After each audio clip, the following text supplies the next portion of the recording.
আসসালামু আলাইকুম রহমতুল্লাহি বারাকাতু। বাংলাদেশ দুর্নীতিতে এখন 13 নাম্বার।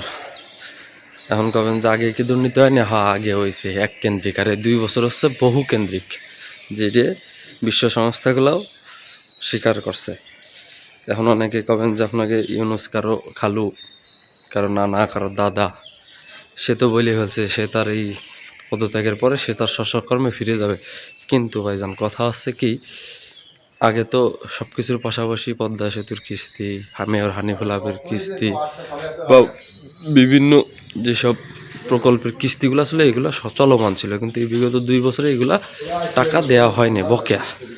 হ্যাঁ, এরপরে বিদ্যুৎ খাতে ধস, সিস্টেম লস, এরপর আরও নানান দিক দিয়ে চিন্তা করলে আগে ছিল $17 বিলিয়ন ঋণ, এখন হয়েছে $233 বিলিয়ন ঋণ। তো এইসব ক্ষেত্রে চিন্তা করলে যারা আর কি ডক্টর ইউনূসরে দাদা মানছেন, ই মানছেন, তো এখন এইগুলার কি জবাব দেবেন আপনার সুশীলটা এখন কেন কথা কন না যে 2 বছরে কি এমন অবকাঠামো উন্নয়ন বাজেট করছে না যে কারণে এগুলা বকেয়া রয়েছে? আগে তো অবকাঠামো উন্নয়ন হয়েছে কিন্তু এগুলো বকেয়া ছিল না।